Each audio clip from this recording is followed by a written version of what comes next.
Good morning again. I have an announcement that I want to make today, and I've been waiting to make this announcement for like 8.5 months. And I'm so happy to be able to say that next week we are going to start meeting in here again. As you know, especially if you come, it's getting cold out there, and it's getting harder and harder to be out there. So we have now prepared, most of the church is prepared for you to come in. We certainly are going to have some rules and regulations, and I hope and pray that you'll be patient with those. But we get to meet back inside. And so next week, starting at 9 a.m., we're going to have the early service, and at 10:30 a.m., we're going to have the second service. Now, if you're going to come to the 10:30 service, you need to know this. You can't enter the church before 10:30. So you can't come, at 10:15 because the doors are going to be locked. And the reason is because we actually have conditioners, some machines that we have sitting around the room, and they are here in order to clean the air. So we have machines that, they clean the ozone and they do all of that, and they have to run uninterrupted for 30 minutes. So nobody can be in the service or in this area for 30 minutes. So after we finish the 9 o'clock, we turn them on immediately, and for 30 minutes they have to run, and then people can come in. So again, there will be some things that we will have to follow, much like you follow out in the world today. We will have to wear a mask. We will have to social distance. We will have to do all of these things, but I want you to remember this. We do all of these things, like wear a mask, like social distance, so that we can protect the safety of others. So remember that as we start at this new phase. And the great thing is one day this phase will be over too. So yes, we have to wear a mask. Yes, we have to social distance. Yes, we will have sanitizers, hand sanitizer. As you walk in, we will put hand sanitizers on our hands, and there is no physical contact at this time. However, that will be the next step, and we look forward to getting to that next step as soon as we can. So I look forward to seeing you next week. I'm hoping to see some who I haven't seen for a while, but I look forward to seeing everyone. Again, 9 o'clock and 10:30. Those will be our services until we are finished with this virus. So I look forward to that day, but I also look forward to seeing you next week. My sermon title today is Thy Will Be Done. And today I want to tell you a Bible story. I guess most of the time I tell you Bible stories, but today I'm going to probably read more scripture than I ever have since I've been here, probably for 11 years. And we're going to be in the book of Esther. And in the book of Esther, there are 4 major characters in the book of Esther, and I want to introduce them to you now so that it'll be easier for you to follow along with me as we deal with these people. So number 1, the first person that we're going to talk about today is Tsarsus. He is the king of the Persian Empire at this point in time. We're also going to have a queen. He has a queen. Her name is Vesti, and she is the queen of the Persian Empire. We have a character named Mordecai. You may have heard of Mordecai. Probably hadn't heard of the king or queen. You may have heard of Mordecai, and he is a Jewish man whose family was exiled when the Jews and when Jerusalem fell. And the next person we're going to talk about is Esther herself. Now, Esther, of course, is the name of the Bible, the book in the Bible, and certainly it's mostly about her and how she dealt with an issue or two. So Esther is actually an orphan child, and she is being raised by Mordecai. And she is a woman of great principles and great beauty, both inside and out. And last but not least, we have another guy named Haman, and he is the bad guy in our story. Every good story needs a bad guy, and Haman is the bad guy. And not only is he the bad guy, but he is also second in command to Tsarsus, the king. And so as we study the book of Esther, we will see that although God's name is never mentioned in the book of Esther, nowhere in here will you ever see it mentioned, God is still in there, and his presence and his providence and his moving is very apparent as we read the story. In fact, it is as if God is kind of off stage. It's as if he's off stage and he is directing those on stage and setting the scenes and guiding their actions. And I think that you will see that as we read through the book of Esther today. You know, it is always very easy to see God in the miraculous things, and certainly I hope that you can see God in the miraculous things, but it is much harder to see God in the everyday, mundane, ordinary things of our times and times of our lives. And however, here's what I need you to know. He is always present there. He is still present in those things, and He is weaving, and He is planning, and He is working in our lives every single day. There isn't a day that God isn't working in our lives. And so chapter 1, scene 1, I'm going to call the party. And this drama, it all kind of begins back in 483 BC during the third year of King Tsarsus' reign. Now, God's people, the Jews, have been scattered all throughout the Persian Empire at this point in time. They don't have any set place where they're at, and they have been scattered all throughout the empire, and it's all because of, really, their disobedience. So that's kind of what the scene that we have set, and so we have King Tsarsus in this capital city, and I think the one thing that I've noticed about King Tsarsus is this guy was a party animal. And the reason why I say that is, you know, in the very first chapter, he is throwing a party. And he is throwing a party for his nobles and princes and officials and military leaders and all of those guys. And it has been said that there were 10 to 15,000 of those people. And you want to talk about a party. How long do you think this party lasted? Have you ever been to a party that has lasted 180 days? Well, that's how long this party is going to last that he is having for all of these people. And do you know what he did after this 180-day party? He threw another party for a much smaller group of people for another 10 days. And during those 10 days in that party, basically, I'm guessing that, you know, he probably had too much to drink now for like 180 to 190 days. And he comes up with this idea. And this idea is, you know what I'm going to do? I have the most beautiful wife that there's ever been. That's how he picked them, by the way. The most beautiful wife there's ever been. And I'm going to have her come out here and entertain my drunken friends. Not such a good idea, huh? Not such a good idea. But he sends a messenger to get her. And do you know what she said to that idea?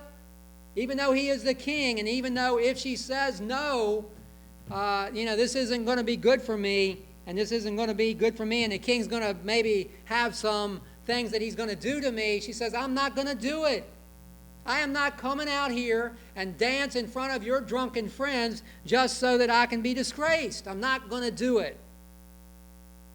Well, when Tsarsus hears this, he was not very happy with her, to say the least. And, of course, being the king, he can do anything he wants to do, so he gets rid of her. He takes her crown and he gets rid of her. And so chapter 2, scene 2, I'm going to call the pageant. And why I say that is, this is where they start to look for a replacement for the queen. Okay? Now, Tsarsus' attendants suggest him sending out people to all of his provinces. And he has 127 of them. And to send out people all out through there. And you know what they're looking for? They are looking for the most beautiful women, virgin women, that there are in all of these 127 provinces. So, we pick it up in chapter 2, verse 4, and it says this, Then let the girl who pleases the king be queen instead of Vashti. This advice appealed to the king, and he followed it. Now, here is where we start to see the invisible hand of God begin to move, and it stops at Esther. Esther is chosen as one of the girls from her province. And Mordecai, her adopted father, tells her, you know, I'm glad that you're chosen. I suppose I'm glad you're chosen. But here's what I suggest to you. Don't tell anybody that you are a Jew. Do not do it. And so regardless of the odds, Esther ends up winning this pageant. Out of all of those girls, all of those beautiful women, she wins this pageant and she becomes the queen. Scene 2 closes with a very important point that is stuck at the end of chapter 2, and listen to what it said. Chapter 2, verses 21 through 23 says, During the time Mordecai was sitting at the king's gate, 2 of the king's officers who guarded the doorway became angry and conspired to assassinate King Tsarsus.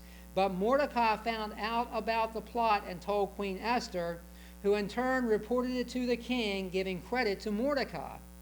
And when the report was investigated and found to be true, the two officials were hanged on the gallows. All this recorded in the book of Annals in the presence of the king. You're going to need to know that a little bit later on. Now, scene 3, chapter 3, is what I call the plot. Now, this is the scene that opens up where the villain finally takes stage. And you know, we finally get to see and meet Haman. Now, as chapter 3 opens up, we see Haman being promoted to the highest office in the kingdom. In other words, he is made number 2 in command to only Tsarsus himself. And Tsarsus has ordered that whenever Haman walks by, whenever they walk by him, they must bow down and they must worship him, just as they do Tsarsus. However, Mordecai, who worked at the gate, refused to bow down and worship Haman. And when Haman learns of this, he, of course, is furious. And then when he learns that Mordecai is also a Jew, his rage turned even greater still. You see, Haman hated the Jews.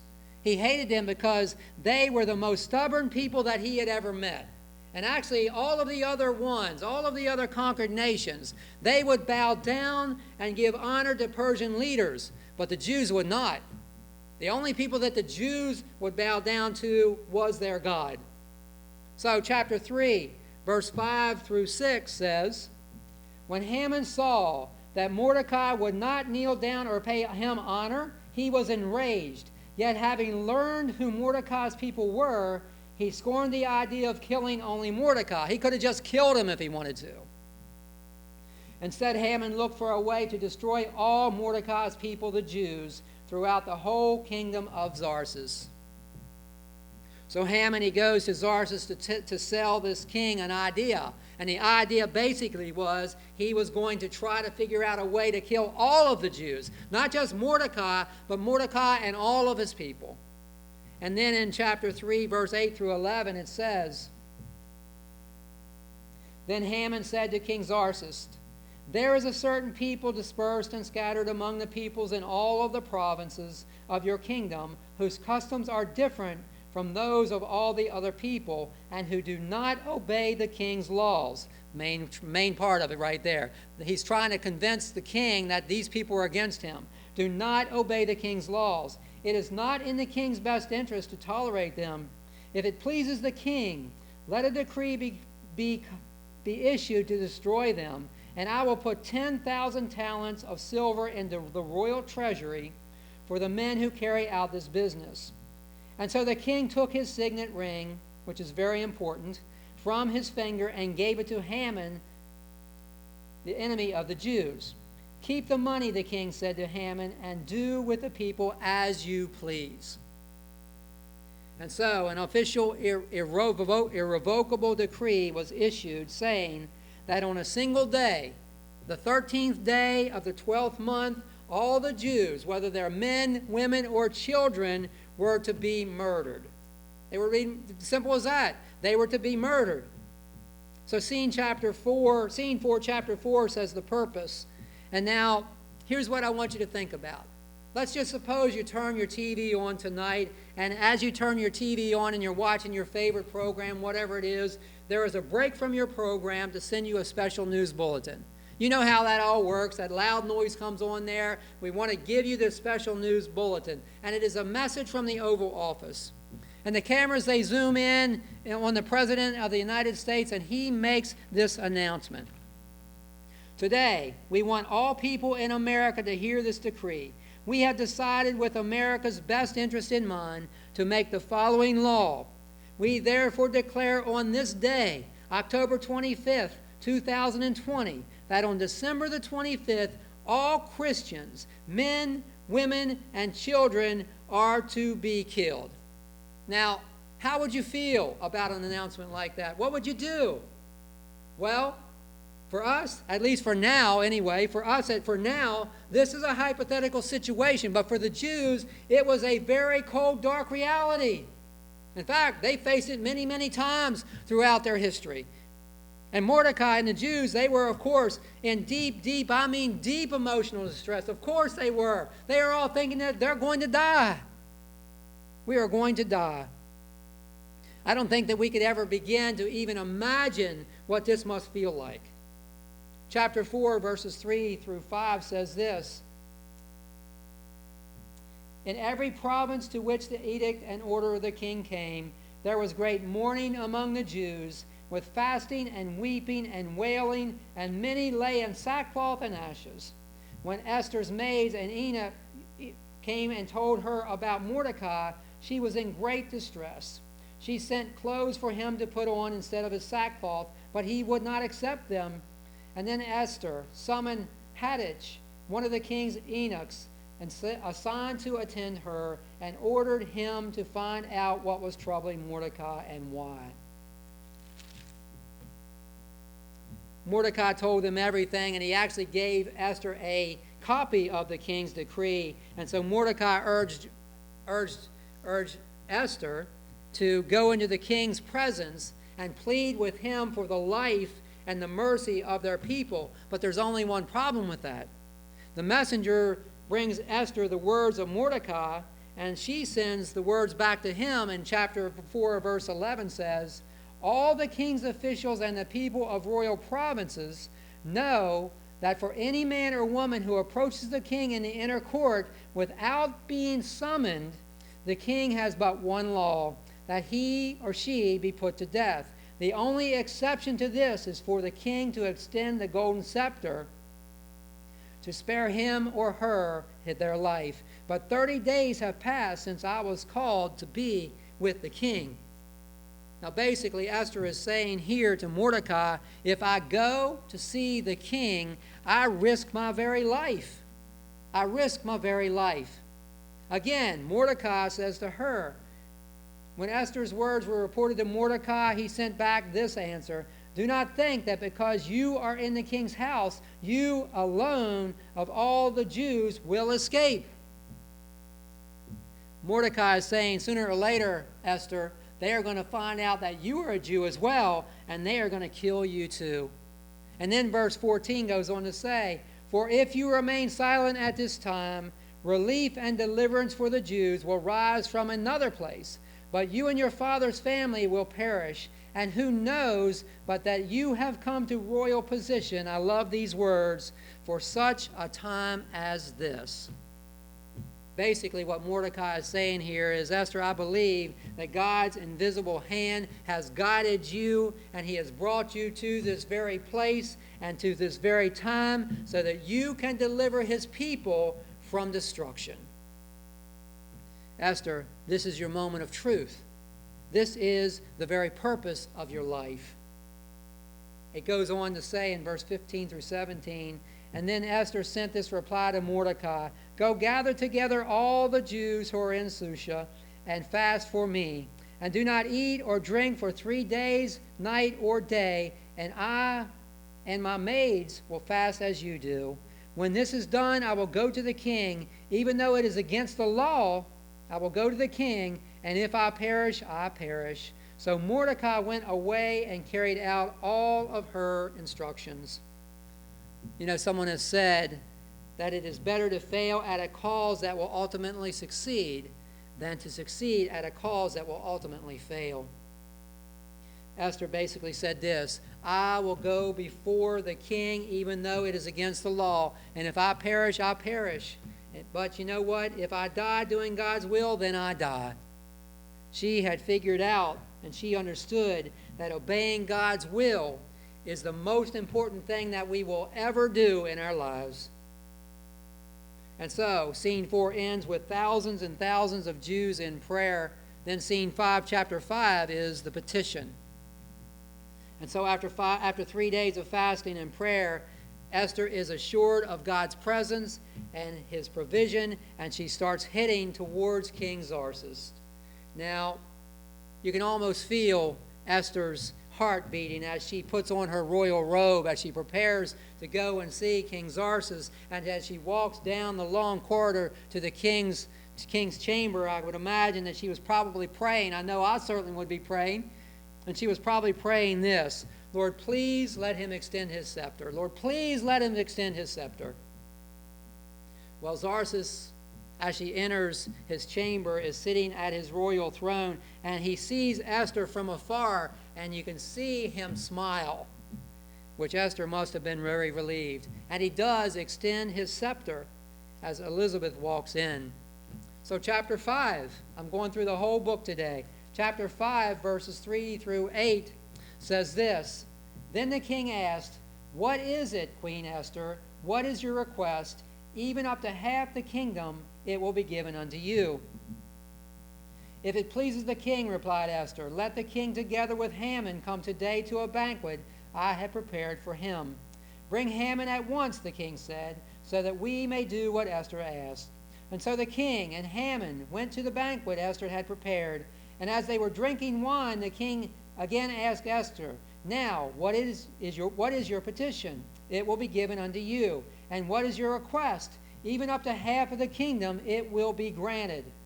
And Esther replied, My petition and my request is this: if the king regards me with favor, and if it pleases the king to grant my petition and fulfill my request, let the king and Haman come tomorrow to the banquet I will prepare for them. Then I will answer the king's question. You know that Haman had to have been leaving that meeting or that palace that day in high spirits. And he must have been really thinking to himself, man, I must be really something special. I must be really special. I mean, the king, first of all, he appoints me as second in command to only him. And now Esther, the queen, she must be thinking the same thing. She must be thinking of how great I am because she has invited me and the king, just the two of us, to gather together with her. Wow, he must have been thinking. And I would imagine that, he was kind of smiling and skipping as he walked. But then he walks by the king's gates and he sees Mordecai there. And the Bible says that his spirits were replaced with rage. And so after hearing her husband whine and complain, Haman's wife finally does what every good wife probably does, and she does something like this. Now, Haman, it's okay, sweetie, it's okay. Why don't you just build a gallows out back and ask the king if you can hang Mordecai from it? Why don't you just do that? And so Haman must have agreed, because in our scene 5, chapter 5, it closes, and we see that the gallows are being built. In other words, it doesn't look all that good for the home team. Now, this is where a mini-series would have flashed the words to be continued. Okay, and we follow through another day. But anyway, scene 6 is the plan. In scene 6, we see God moving his mighty hand and unfolding and implementing his will on this plan. Now, what we need to remember is this: there is no such thing in our life as a coincidence. I know that David Butler says it over and over again. There is no such thing as a coincidence when we're talking about the will of God. Really, a coincidence is really just a simple time where God has chosen to act anonymously. That's all it really is. It's where we can't see him act, or where no bright lights go off, and it's where he acts anonymously. But he acts that way on our lives all the time. So read verse 6 through 1 through 3, or chapter 6, 1 through 3. It says this: That night the king could not sleep, so he ordered the book of the Chronicles, the record of his reign, to be brought in and read to him. And it was found recorded there that Mordecai had exposed 2 of the king's officers who guarded the doorway, who had conspired to assassinate King Tsarsus. And so he asked, What honor and recognition has Mordecai received for this? Nothing has been done for him, his attendants answered. Nothing has been done. Have you noticed that God can work through many things to bring about his will and his plan? I mean, think about the history of the Bible. I mean, I think about a flood. He worked through a flood with Noah, and he worked through a rod in Moses' hand, and he worked through a stone in David's hand, and he even worked through a cross. We all were very familiar with all of those, but did you know that he even works through insomnia? Yeah, he did right here. King Tsarsus was tossing and turning one night. He's unable to sleep, and since he didn't have any insomniacs back in those days, Tsarsus probably asked for the next best thing, which was probably the book of Chronicles, or his reign as king to him. So somebody had to read this book to him. And so he figured if anything would put him to sleep, it would probably be the minutes of all of this stuff. And so he is laying there and he's listening to the minutes. And he hears a story about an assassination attempt that had occurred several years ago, or at least a plot, and how a man by the name of Mordecai had saved his life. And so Tsarsus, he asked, what honor and recognition has Mordecai received for this? Well, just then Tsarsus hears someone coming into the outer court to speak to him, and guess who it is? It's Haman. And he is coming there to talk to Tsarsus about hanging Mordecai in the gallows that he had just built. And so Tsarsus says to him, however, and Tsarsus said to him, however, when Haman comes in, Tsarsus doesn't really give him time to ask this question, but instead he asked Haman this question: what should be done for a man whom the king delights to honor? Now, we know that Tsarsus is talking about Mordecai, but Haman doesn't know that, and he is thinking that Tsarsus is talking about himself. He is thinking that he is going to be honored. But here comes what he didn't expect. Chapter 6, verse 7 through 10 says this: so he answered the king, for the man the king delights to honor, have them bring a royal robe, and the king have him wear that the king has worn, and a horse the king has ridden, one with a royal crest placed on its head. And then let the robe and the horse be entrusted to one of the king's most noble princes. Let them robe and the man of the king delights to honor, and lead him on the horse through the city streets, proclaiming before him, this is what is done for the man the king delights to honor. Go at once, the king commanded Haman. Get the robe. Now he's thinking again, this is all for me. Get the robe and the horse, and do just as you have suggested for Mordecai the Jew, who sits in at the king's gate. Do not neglect anything you have recommended. Now, can you imagine how Haman must have felt? He had to have been humiliated. He had to be very angry and frustrated and upset. And I would be willing to bet that he did not sound all that enthused when making the proclamation for Mordecai and not himself. And then after he goes home, he finds very little sympathy for his wife. And while there, the king's servant arrives to escort him to Esther's banquet that he was supposed to attend. So, the story goes on, chapter 7. So the king and Haman went to dine with Queen Esther, and as they were drinking wine on the second day, man, they knew how to party, right? This is the second day. And so, as they are drinking wine the second day, the king again asked Esther, Queen Esther, what is your petition? It will be given you. What is your request? Even up to half the kingdom it will be granted. Then Queen Esther answered, if I have found favor with you, O king, and if it pleases your majesty, grant me my life. This is my petition. And spare my people. This is my request. For I and my people have been sold for destruction and slaughter and annihilation. If we had merely been sold as male and female slaves, I would have kept quiet, because there is no such distress would justify disturbing the king. King Tsarsus asked Queen Esther, who is he? Who is the man who has dared to do such a thing? And Esther said, the adversary, the enemy, is this vile Haman, and I would imagine she pointed at him. Then Haman was terrified before the king and the queen. And the king got up in rage, and he left his wine. He must have been enraged to leave his wine. And he went out into the palace garden. But Haman realized that the king had already decided his fate, staying behind to beg Queen Esther for his life. And just as the king returned from the palace garden to the banquet hall, Haman was falling on the couch, too much wine, where Esther was reclining. And the king explained, will he even molest the queen while she is with me in the house? As soon as the word left the king's mouth, they covered Haman's face. Then the servant attending the king said, a gallows 75 feet high